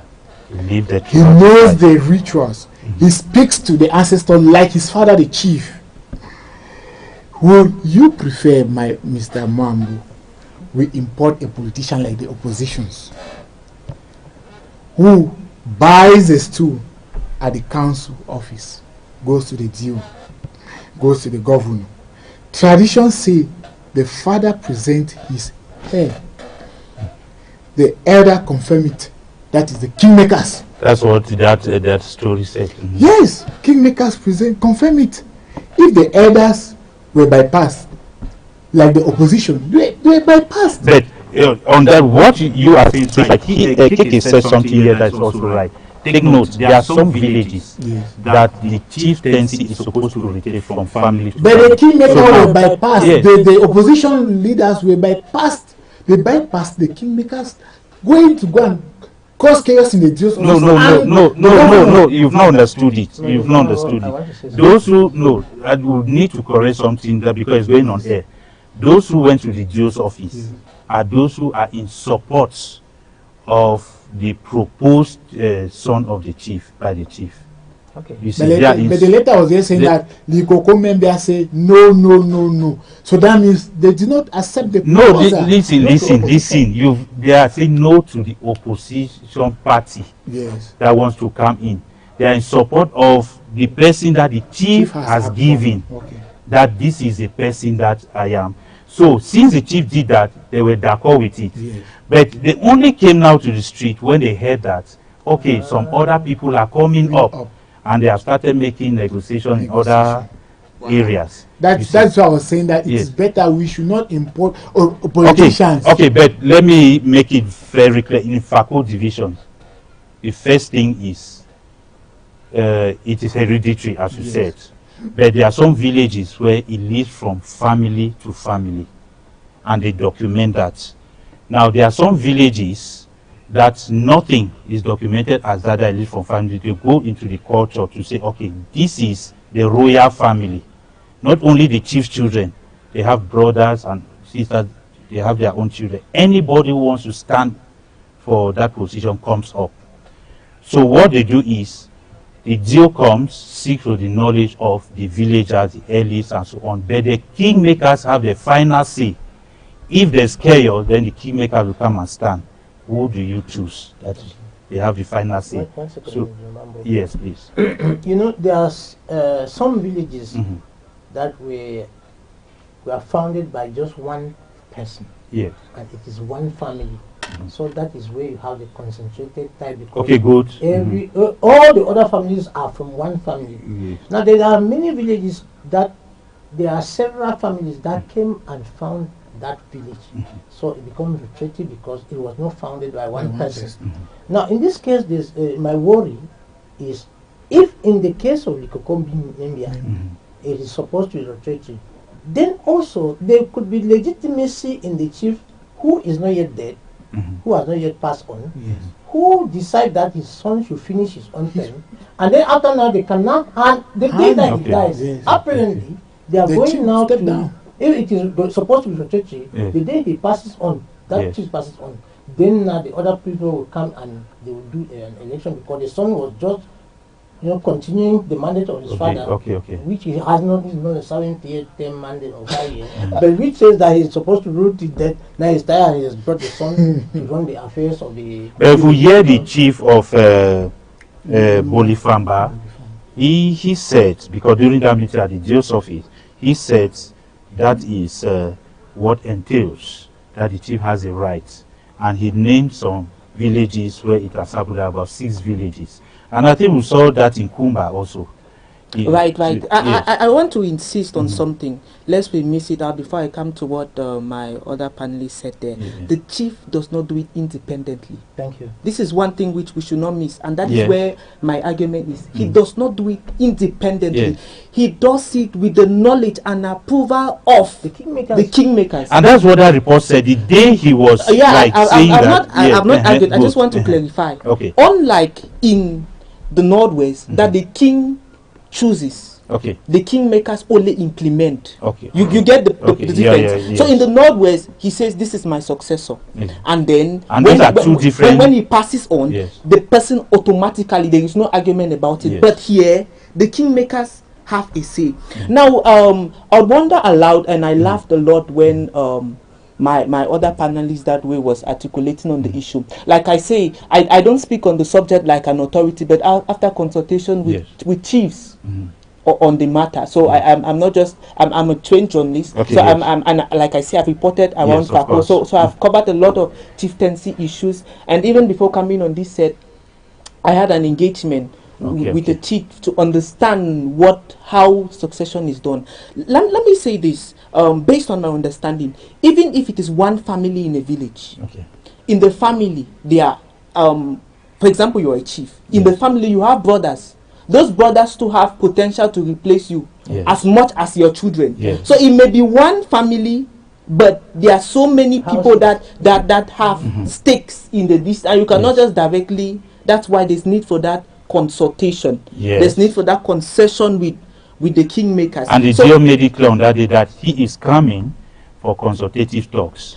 And he will consult, know the opinion of the villagers, the elites, the council, everything. But they should know that if there's chaos in the end, it is the families that make the village. That is, each family gives somebody who becomes a kingmaker. So there are 7 kingmakers. It is they who will do the final decision. And let me also add that, sorry to say it, but the truth about it is that king elites have nothing to do with chieftaincy. Let's be frank about it. No, if they are doing investigation. I'm saying, let me land. Okay, well, that is where they come in. I'm saying on chieftaincy matters, the authorities to speak are the elders and the kingmakers. I'm saying so deliberately because we live in a context where people use power and money to influence, to influence and infiltrate themselves into systems. But in strict traditional fashion, they are observers, especially if they are not concerned with the royal family. They just have to sit and watch how it unfolds. But before the Joe goes for consultative talk, he must have made some underground investigation. That he uses villagers, he uses elites. As you were trying to say, as you were trying to say, political authorities into traditional issues, where those appoint chiefs. As he was saying that you don't just get up. A chief does not just get up one morning and say, "This is my son." The chief of the Kokomimbia is a chief over so many years today. Yeah. So he knows the custom, the tradition, and he knows how to appoint or to delegate power to somebody. So before him saying that his son should be his successor, he has met with several chiefs to discuss this and also discuss it with the kingmakers. And so the kingmakers approve it. Now, before him now saying it on air, he had also to go into other investigation, and that is how it is also done in Bamenda. And successors, what you have is an assumption, so I will not argue with you. It's an assumption that the king has already consulted with. Successors are being known by the chief himself. He hides it even from you, a commoner. No, that's not same he hides it until the day when the successor is right to take power. He said, "Okay, Papa, I have done this, we have done that," and the kingmakers or those who approve it accept that. Okay, yes, like as the chief of Lower Bokova was trying. Yes, Bolifamba, excuse me. Okay. Accepted the fact and also quote 6 villages. So that means it was not something of today. It was not something that he just get up and just say, "I have resigned and I want to put my son." Yeah, that's true. I understand what you're saying. And because if the chief makes known his successor, even one of his son can even kill the successor. Yeah, because majority of the opposition, one of the opposition was son. But we saw in Kumba, the former paramount ruler, he made it clear that his son was going to take after the throne after him. Consultations were made. Everything was when he was right. Let me learn. Consultations were made. Everything was finalized with the state authorities. Remember, they are supervisory authorities of the chief, because chieftaincy today they are considered as auxiliaries of the state. So consultations were made. Everything was perfected. And so now, when he eventually passed on, the man just took over. But his successor, we already knew that this man was going to take over him. But you know that there was riots after that. Yeah, of course. I was commenting on the issue of the secrecy of my problem was the secrecy. Gentlemen, this is something I want to say that we shall have to come back for it. It's unfortunate that we invited some other parties in the village as far as this is concerned, and they never made it here. And we shall also have to get to the opposing family. Maybe they have something that maybe we don't know, because at times things happen like this, but we don't know what is. Why you say such? Because I will still emphasize those that do not know the clarity of that tradition or of what the chief entails with his successor. They will always become opposition leaders. Because as it was rightly said, the successor, his son, was raised in the palace. So he knows how to deal with rituals, ancestral things. So he learned it from his father, and from there his father now started nurturing him to become a chief. So when he started having health issues, he said, "My son, continue from where I'm stopping." You have just said it clear to Cameroonians that the son of our president, who has been raised in the palace. David, your last word. I must end by making a very important clarity. This issue of centralized traditional institutions and decentralized. It's not a concept I am propounding. It's from history. I just wanted to rectify with him, because he clearly put it out. It's not a concept I am propounding. It's a clear historical concept. In fact, in the advanced level, at least when I was in advanced level, it was a concept that was taught to children. So it's not something that we're trying to conjure. It's clear historical fact. That said and done, I think it's been a very enriching program. We've shared on quite a number of things, and I think the call is for the Cameroonian youths not to relent. We should keep on taking the steps and pushing forward. Just by talking on this platform is another way of pushing the agenda, of pushing this advocacy, and we should rest assured that if we make the efforts, God bless, we will overcome. Of course, God will bless and will overcome. He promised us. Your last word, Obasi. My last word, I have to say to Cameroonians, we need to, the real legacy is resilience despite the bad governance. Cameroonians build strong family, churches, towns and diasporal network. The wisdom is supervised no matter what. Yes. But we fail to pass down system. So the question becomes, who do we honor? Gray hairs by copying them or by finally doing what they preach but don't practice it? Okay, your last word, please. Try the beloved country. Extend my heartfelt condolences to all the families that have lost their dear ones. Yeah. No matter how we may see them from another angle, they are so dear to some people, to some families, and there's no joke about it. I do my condolences to all the families that have lost their dear ones and to communities that will be trying. I want to say that it's a God gives and God takes. God gives and God takes. Dear viewers, this is where we come to the end of today's program. We thank you so very much for being with us this day, and we pray that as we keep on breathing, we'll try our best to always satisfy you, since you decided to satisfy us by being faithful to this channel, Royal TV. Please see you next time for another Cross Views program. I've been moderator Mwambo William. Hey, Royal TV viewers, your voice matters, and now we want to hear it louder than ever. We've created a special WhatsApp feedback group just for you. Got opinions about our shows? Suggestions to make Royal TV better? Compliments, complaints, or hot takes? This is your direct line to us. Joining is easy. Simply scan the QR code on your screen right now and you're instantly connected to the Royal TV. That tribals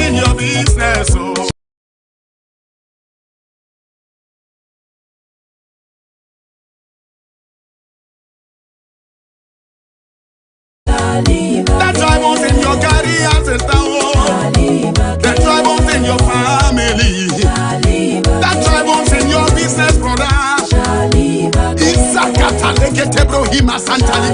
That tribals in your career, I said it shall live again. Hey! Now so, listen. I don't know what is right in your life. I don't know what is right in your business.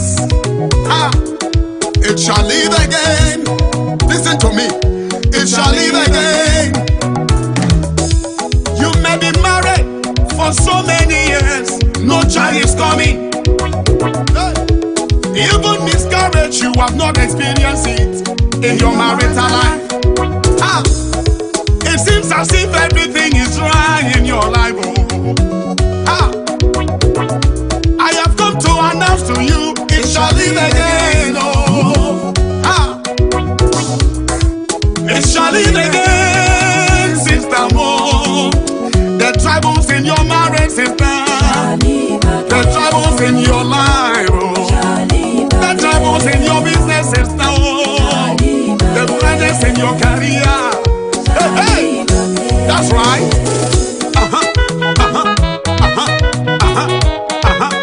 Jesus. Look at what is happening in the nation Cameroon. Dryness everywhere, but it shall live again. Let us cry for mercy from the throne of grace. Even everywhere in our our nation. Oh.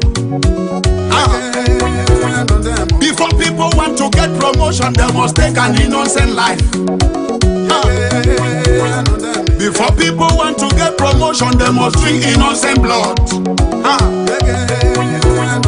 Any better position in the government, they must take innocent blood.